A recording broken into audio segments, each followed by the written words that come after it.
When it happened, I held tightly onto my pillows to keep from spinning off of the bed. My rapid ascent out of sleep came with a sense of spiraling motion that continued into waking as the world spun around me. I clung to the walls and stumbled toward my bedroom door. The spinning was not physical, but aural. A tremendous brass horn blast whined on a long curving cycle outside, much louder than any siren I'd ever heard. My roommate staggered into the hallway in front of me, and we ran for the front door. I shouted, but I could hardly hear my own words over the siren. We burst out onto the porch in our pajamas before we realized we had no idea what we were doing. What was the bellowing and undulating note even for? It looked to be somewhere around midnight, and the night air was weirdly warm, but it wasn't raining. Was it a tornado warning? Across the street, dimly lit silhouettes began to emerge. We yelled and made hand signals, but communication was impossible. While some watched on their stoops, a dozen of us gathered on the pavement to try to hear one another over the din. It was only as those silhouettes came within a few feet that I recognized the faces of my neighbors. The horn's deep vibration faded away, leaving us in a thick blanket of sudden silence.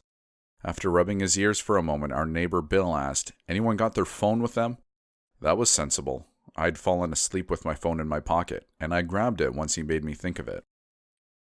The screen faintly illuminated a strange murkiness in the air. I frowned and entered my passcode. I'm not seeing any warnings or anything. I continued to search online until my gaze set upon a simple but profound concern on my screen itself. Guys, it's 9 a.m.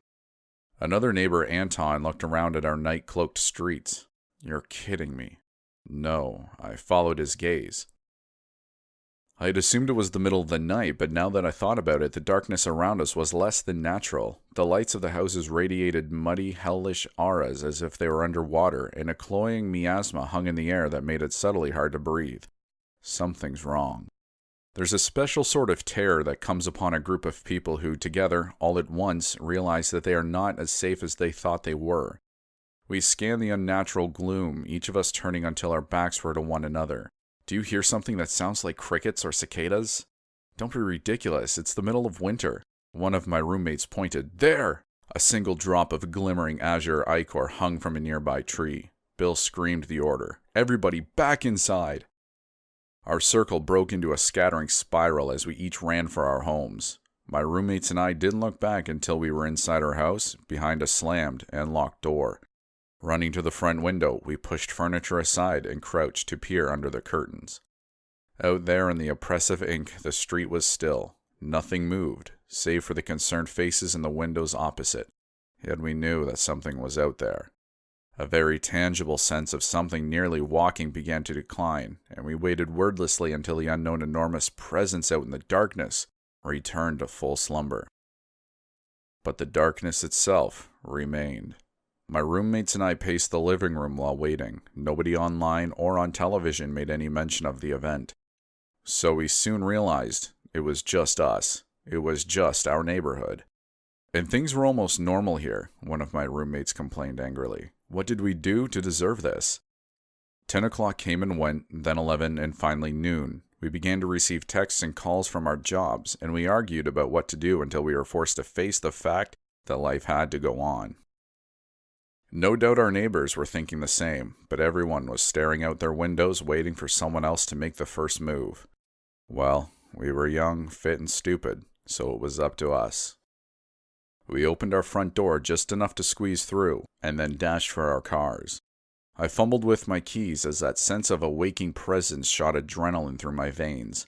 Whatever it was, it sparked primal terror in me, as if my very genetics held fearful memory of it.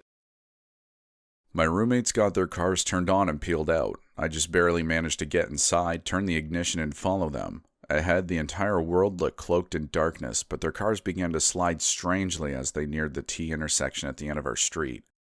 I only barely managed to avoid them as a white glare blinded me and ice appeared under my tires. The world was still there, just as bright and cold and snowy as before. That sickening warmth and miasma existed only in the darkness. Our neighborhood sat perfectly normal behind us.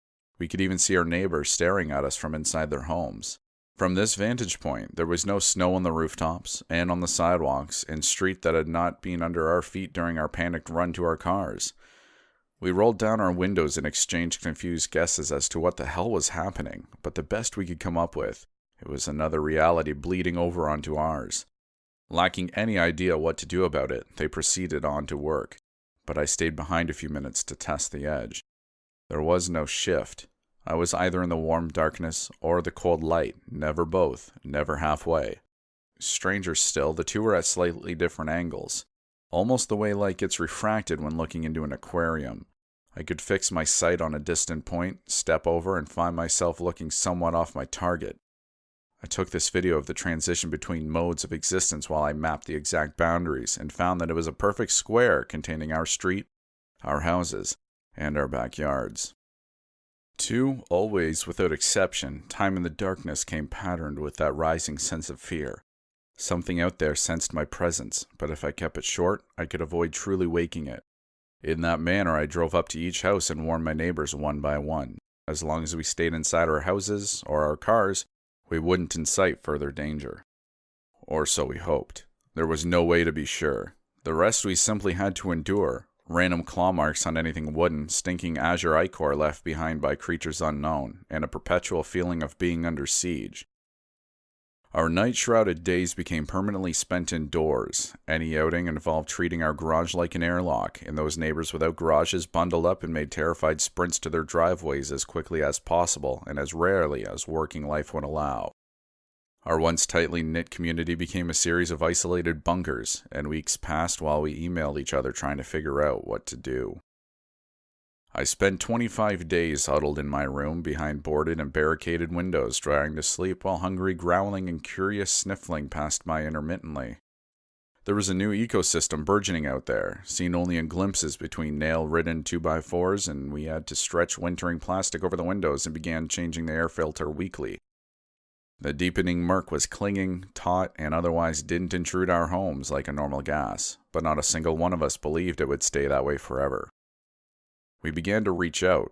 We called anyone we thought would listen. The hardest part was our lack of external evidence. How do you convey the experience of your daily life with someone that hasn't seen it firsthand? From inside, oh, that's just a picture of a street at night. From outside, oh, that's just a picture of a street during the day.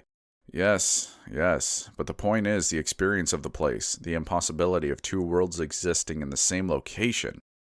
What they saw from their perspective conveyed nothing of the torturous isolation and fear we felt in ours. We sent letters. I began sleeping in the shower, since the bathroom was in the center of the house, had no windows, and felt slightly safer. We emailed. One of my roommates had their window break during the night, and we had to pull him into the hallway, slam the door against some half-seen, flailing, shrieking creature, and then seal off that room permanently with nailed boards. We called. Our kitchen table became a communal office for handling all the paperwork that City Hall and distant government offices gave us. We filled out forms, we submitted information, and we waited with shrinking hope as even more paperwork came back in return. It was a self-perpetuating cycle that we soon realized was designed to deny us. They thought we were crazy, and rather than directly refuse crazies, they preferred to contain them in a gigantic loop of forms. We showed up in person and waited in numerous lines. Our weekly neighborhood meetings, held in different living rooms each time, turned into venting sessions for our in-person frustrations. Our neighbor and my close personal friend Idol told us how she waited for an appointment with the mayor until they turned the lights off in the building, and she realized he had no intention of seeing her. One of my roommates talked about how he'd gotten banned from the DMV for trying to show people the video of the border transition from night to day. Another neighbor talked about being turned away a dozen times by random passerby who thought she was homeless and asking for money.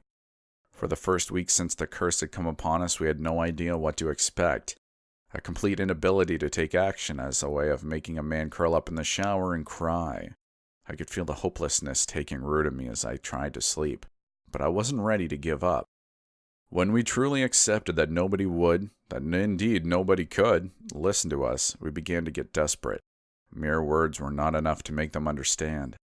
Anton had a gun. He sat with Bill across from us at our living room table. Normally it was where we played board games, but now it was our war table. Spread across it was a map of our town with a spot circled and a route highlighted. Look, Anton explained. The mayor lives close. He drives past our block every day. Bill had a hunting rifle, All he sees is a normal street. We have to force him to take a different route to work. He has to drive our street and see it for himself. Idle was wary. Unlike my roommate, she was not used to guns. Next to me, she asked, "What are the guns for?" I wasn't too comfortable with the weapons either, but I knew. If the diversion to make him turn down on our street doesn't work, you guys are going to force the issue, aren't you? "It's only a matter of time," Bill responded. "Something was digging at Ethan's house, almost got in, and we're not going to let his daughters get hurt again. His family's been through enough." With a fierce expression, Anton nodded in agreement. I intended to make sure the guns weren't needed. The use of force would only damage our cause. To avoid that risk, we just had to make a good enough diversion. Then the mayor would see. He would call in the troops, and civilization would back us up against our local nightmare. That morning, we waited at our T intersection with 2 cars ready to go. Bill stood far ahead watching for the mayor's car, and when he gave us the signal, our 2 drivers rolled forward and simulated a minor car accident that just happened to leave the road blocked. I saw the mayor in his car as he came closer. He had his phone out, but he saw the obstacle and drove up partially on the curb, cutting past us completely without so much as a look back. He drove on down the road, still texting on his phone. Idle shouted after him, "You serious?" I rationalized. Maybe he's in a rush to get to work. There was no way to anticipate what time he'd return home, so we were forced to reconvene the next morning. This time, we got all the cooped-up neighborhood children to just happen to walk across the street slowly at the proper time. They were just excited to play outside in the sunlight, so they happily went along with pretending they were on their way to school together. Idle was the scout this time, and when she gave the signal, we blocked the road and the frickin' sidewalk with a string of children holding hands. Half on his phone, the mayor nearly ran them over. Eyes wide, he reversed completely and drove the opposite direction, leaving the scene as fast as possible. My roommate threw up his hands. "That freaking guy, man!" "We probably spooked him with that near miss," I offered. On the 3rd day, the neighbors had waited long enough. A bunch of men jumped out in front of the mayor's car, forcing him to screech to a halt, and Anton approached with his gun out and ready. Finally, the mayor noticed us, and he dropped his phone as he raised his hands in his car. Anton shouted, "Get the hell out!" The mayor slowly slid out and stood, keeping his hands raised. "I've got money. I've got kids too. My name's Liam. My kids are going to ask where's..." Bill pressed his hunting rifle to the mayor's back. "Shut up. We don't want your money. We're going to walk 30 feet in that direction." He came around and nodded his head down our street. "And then you're going to come back to this car and continue on with your life. Got it?" Liam looked confused. "That's all? Why?" "You won't understand until you see. Just walk." We trailed the group of armed men as they escorted Liam down the center of our street. From our perspective, they simply walked along normal pavement on normal traces of snow and ice. Somewhere around where I knew the square of permanent darkness began, the man reacted subtly, and Liam threw his arms wide. We could hear him shout, "What? What the hell is this? What's happening?" He was just standing there in the middle of a sunlit street for all we could see. Bill and Anton held him roughly in place and began saying inaudible but quite angry things. One of them pointed ahead. "What? Oh God, what is that?" Idle and I looked at each other. We knew instinctively they were holding him in place while that fearful presence began to wake within. Out where we were, there was nothing but a chilly breeze. In there, the mayor began to scream. The longest any of us had stayed out in the unhallowed pitch was 7 minutes, and that had been by accident. The old woman who had fallen had started to scream in abject terror, and the 2 men who had run out to grab her had returned with wild looks in their eyes and a feeling, according to them, that they'd just barely escaped fully waking the horror out in the unknown reaches of that world. One of my roommates asked, "It's been 5 minutes, right? How long are they going to keep him in there?" I looked at my phone. 5 minutes, 10 seconds. Bill and Anton held the mayor fast as he began to writhe in absolute panic. 5 minutes, 40 seconds. "Guys," Idle yelled, "do not do more." She cursed in Somali as they ignored her. 6 minutes. I began to prepare for some action I hadn't decided upon yet, but a feeling of slowly waking awareness reached us as we stood there, and the world became dark. Immediately, adrenaline poured pure alarm into my voice. "Bill, Anton, we're inside it now too. The black square just got bigger." 6 minutes, 30 seconds. Processing what we meant, they turned toward us in shock. The abject terror those 2 men and that old woman had told us about was no joke. A beast the likes of which the world had never seen stirred in its sleep, on the verge of opening whatever it had for eyes, and it would know us and crush us. Idle screamed, and Bill and Anton and their men dragged the mare as fast as they could toward us. Just as the fear reached a point of ultimate panic within me, I followed them 2 feet down the road. We stood under the sun on bright white snow, panting and breathing and trying not to vomit. Composing himself, but still red-faced, Liam grabbed several of us by the shoulders in turn and looked us in our eyes. "You're the crazy people, the ones bothering everyone. But you're not crazy, are you? That," he pointed, "is what you live in every single day?" I couldn't believe myself. I actually began to cry a little. "Yes," I breathed, misty-eyed, matching his gaze as he clasped my shoulders. "Do you understand now?" "I do." He looked back at our street wide-eyed. "I do. My God. Something has to be done about this. I'll call the military. I'll get the National Guard here. We'll get all the scientists. We'll fight this." To be heard, to be understood, to have our plight shared, the feeling of freedom and hope was incredible, and we saw Liam to his car and celebrated amongst ourselves as he drove off to City Hall. The police intercepted Bill at that same intersection the next morning, arresting him for assaulting the mayor. One of our neighbors saw it happening and group texted us. We swarmed outside, ran through the darkness into the daylight, and approached the 2 cops where Bill was being handcuffed. One officer continued to restrain him while the other 3 got out their weapons. "All of you, stay back. We'll arrest you too if you interfere." Bill's men began shouting epithets, and Anton in particular got aggressive with one of the cops. In response, he radioed for backup, and the situation looked to be escalating toward violence. I tried to hold back my neighbors as best as I could while asking the cops, "What is this? The mayor said he would help us." The police officer looked me right in the eyes and said with no hint of compassion, "He was just saying that to get away from you thugs." "You cannot be real right now," Anton shouted. "Take 10 steps that way and tell us what you see." One of the officers grabbed out to cuff him too, but Anton retreated. "Come on, get me." Anton led a small chase. 2 officers charged after him, and he led them across the threshold, where they stopped and stared around at what I knew to be the sudden darkness. We'd told the police our story multiple times over the past few weeks, so they had to know they were witnessing what we'd been talking about. "You see? Do you see?" Anton continued to dance and shout and point at them. "Do you see?" The reaction after a few moments of horrified paralysis was to grab him, haul him back into the normal world, and cuff him beside Bill. The other officers hadn't missed their moment of confusion. One asked, Fred, what was that?" Fred was obviously shaken to the point of physical trembling, but he just replied, "Nothing. These people are all liars." "You sure? It really looked like you saw something." "They're liars, all right? It's all bullcrap." As we stood stupefied and watched them drive away with Bill and Anton, we had no idea what to think or say to each other. We'd brought them to our situation and made them see, but how could they just...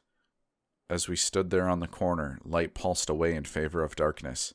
The black square had expanded once more. We didn't even have the luxury of standing still in shock. We had to move. That familiar, choking, otherworldly atmosphere made sure of that. Idle squeezed my hand once out of shared hopelessness, and then all of us ran back to our separate houses. We could do nothing but sit and listen to the unseen creatures outside as they snuffled around in search of the source of the commotion we'd made. That night I sat in the kitchen staring down at our piles of forms, holding my head in my hands. The black square was something bad, or negative made manifest. Was it human anger, hate, strife? Had it gotten bigger twice that we knew of, around the times violence had been threatened? But it was not just our problem anymore. Over the next few weeks when I left my house to go to work, I noted the exact limit of the black square. For 5 days, it remained at the corner where Anton and Bill had been arrested. The mayor no longer took a morning route past us, so I knew he was unaware that the limit expanded that weekend to cover the perpendicular pavement as well. Our town was small, a mere footnote in the world, but I had a feeling those in power would want to know that our problem would eventually become their problem. I stopped by City Hall that Monday to yell bitterly in the lobby that the black square was expanding. The mayor himself came to shout me down, tell everyone I was a liar, and order me arrested. I ran to my car and drove for the darkness, now a haven of safety from detainment, and I found that the border had expanded yet again. The people that lived in the houses perpendicular to ours came out onto their lawns and stared around at the early fall of night. I screamed at them out of my car window to go back inside, and they listened once that feeling of abject terror I knew well began to creep upon them. And now, a second community was slowly joining us in perpetual isolation and fear. Together with this new blood, we stormed the rest of the town, not with violence, which would just make the black square bigger, but with peaceful protest. We passed flyers everywhere, stating simply, "The black square is coming." And because Bill had gotten out on bail, others we posted stated, "Free Anton." We gathered outside City Hall, making sure to stay in designated protest zones to avoid the threat of arrest. The mayor hurried past us each morning and eventually began taking a back entrance. We shouted at passerby that our problem was becoming their problem. They ignored us until a 3rd and 4th Street, those parallel on either side of the expanding square, joined us in our crusade. But nobody listened, and the black square started to expand at a faster rate. It was as if our efforts to raise awareness were only making the corruption stronger. How could positivity strengthen darkness? It didn't make sense. We were fighting to warn these people, not out of hate or spite, but out of compassion and hope. The final tipping point happened roughly 6 months after the inexplicable earth-shaking horn blast that had first heralded the coming of darkness over our community. All told, 4 full blocks and hundreds of people now lived in rotting darkness every single day, and as our numbers grew, so did our ferocity. Hope had become bitterness, compassion had become anger. We were a veritable daily crowd outside City Hall, and we often saw officials and police officers nervously studying us to try and figure out what to do. But the final tipping point was Liam's fault, the mayor, as he often called himself, despite ignoring half of his constituents. For the first time, the media had taken notice of our little town, but not because of our growing curse. Our economy had taken a dip because half our population spent all their free time huddled in fear inside their houses. And a film crew for a news channel in the city had come to do a quick report. I could tell the reporter had no idea what he'd signed up for. She and her camera guy slowed 10 feet from their van and stared at us. I could see her asking the mayor what was going on and pointing at us. The attention brought forth boos and shouts from the people around me, and Idle, next to me, looked around nervously. With rage, "Free Anton!" With fear, "The black square is growing!" With vehemence, "You can't ignore this forever." The reporter regarded us for a moment, then asked politely, "Hey," clearly, hey. Our assembled dozen slowly quieted down, and she continued, "What's going on here?"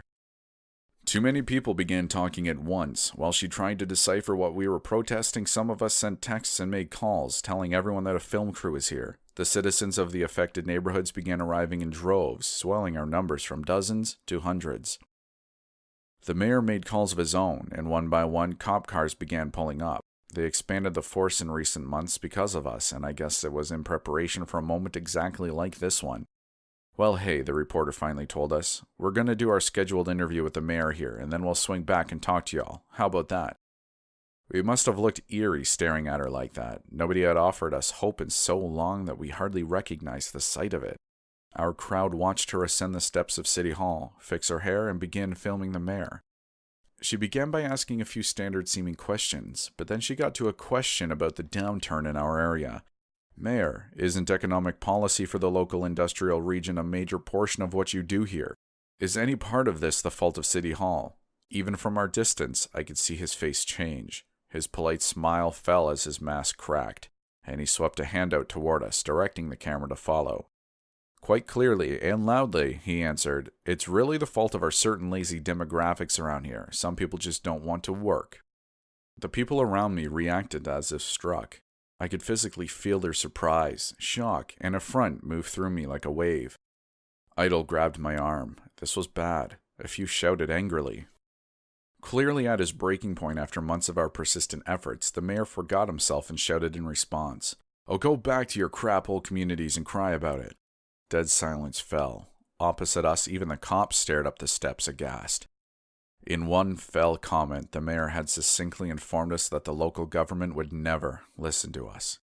It wasn't that they couldn't understand. They did. They'd seen it with their own eyes. It was that they didn't want to listen. They didn't just not like us. They hated us. But why? Why were we hated? For having a problem we couldn't do anything about. Yeah, we'd clashed a time or two, but to hate us? Why? We were fellow human beings. We weren't trying to tear them down. We weren't trying to take away what was theirs. The cop had backed him up on it. How could they all despise us? I held onto Idle bodily as hundreds of roaring neighbors charged forward around us. She screamed as I took several heavy hits from accidental collisions. The crowd surged up the steps as Liam ran with the reporter and her cameraman. The police ran after them, batons and guns out. The crowd pinned him against the large wooden doors of City Hall, but amazingly, the first 5 men to reach the mayor turned and held their arms out in defense of him. The crowd slowed, stopped, and clenched their fists against their own bloodthirsty rage, but no violence followed. Surprised as well, the cops held back. In a wide line at the base of the steps, they waited.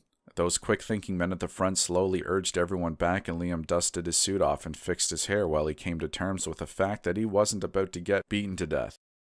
The police put their weapons away, held up their hands peacefully, and worked their way through the crowd until they were able to form a protective ring around the mayor and disperse the sea of people. "Go home," the chief yelled with relief, prodding individuals with a polite finger. "Go home. Nothing to see here. Go home." One man asked calmly, "Can we get Anton out of jail, please?" The chief nodded and turned away to make a call on his radio. Idle and I remained in place, still stunned that violence hadn't broken out. For a good 10 minutes, the bulk of the crowd dispersed, and then the reporter resumed her interview. She asked, "Would you like to tell us anything about this Black Square issue? The crowd seems, quite motivated to get someone to listen." Behind his protective ring of police, Liam gave a polite smile and said to the camera, "Oh, that's nothing. Just a prank locals like to make. A tall tale, you know, a lie." I felt it before it happened. The reporter, her cameraman, and the police looked around in odd confusion at the sudden night that had fallen upon us. The rest of us didn't waste any time. We had 7 minutes to get inside, and we'd been trained to react instantly. We ran for our lives through the darkness. All Idle and I could do was take refuge in my car until the screaming was over. We huddled, head down, arms over our ears and eyes closed, as that terrifying and monstrous presence finally woke when half the town that didn't know failed to seek shelter in time. The car shook and bounced around us as slow and enormous steps crashed their way past us. We dared not look or move. Our one hope was that it could not sense the two of us if we stayed separate from the cloying darkness that made no move or sound. Out on the steps of City Hall, men shouted and women shrieked. Some made it inside, that much I could tell. When it was finally over and the beast went back to sleep somewhere out in the eternal night, my headlights showed massive divots in cement and human-sized trails of blood and gore that stretched down the steps and out of sight, as if an unthinkable number of people had simply been swept away by one giant, uncaring claw. In physical shock, it was all I could do to turn the ignition and drive home. We pulled into the garage, hit the remote to close the door behind us, and sat crying and shouting incoherently at one another. And then, like always, life had to continue. Work resumed, just inside instead of outdoors. The grocery store was outside the Black Square, so growers still brought food in from outlying farms, none the wiser, but I didn't know how long that will last. Because you see, I figured it out. The darkness is not fueled by violence, for creatures of claws and azure ichor eat one another inside it with no effect. The darkness is not fueled by despair, for we practically stank of hopelessness for much of our time before it began to expand. It wasn't the fighting, or the misery, or the conflict. It was fueled by a choice. It grew bigger every time someone chose to ignore it or deny it. It grew the most when someone chose to knowingly lie about it. And thus our horrible paradox, trying to make people aware of the problem, like I am doing by writing this, just makes it worse. The more people hear about it, the less they want to hear about it, and the bigger it gets. But I have to try. As I sit here watching our state governor tell everyone on the city news that our town has no Black Square, that we are lying, that the Black Square doesn't exist, I see a death spiral.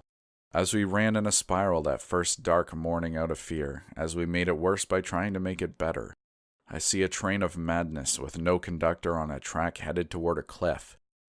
Thus I say to you, knowing full well our shared doom, that the world will be cloaked in denial and lies all the faster for my warning, neighbor. The Black Square is growing. I hope you enjoyed this story. As you can see, it has a pretty deep underlying message. And if you want to hang out with me, you can follow me on Twitter. It's S_A_midnight. I've also been thinking of doing a live stream because I know there's a lot of you that are watching now as compared to before.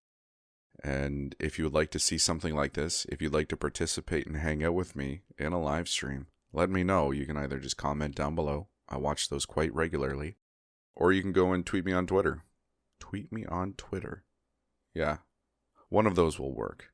So thank you again for watching. I hope you enjoyed it, and have a great rest of your day.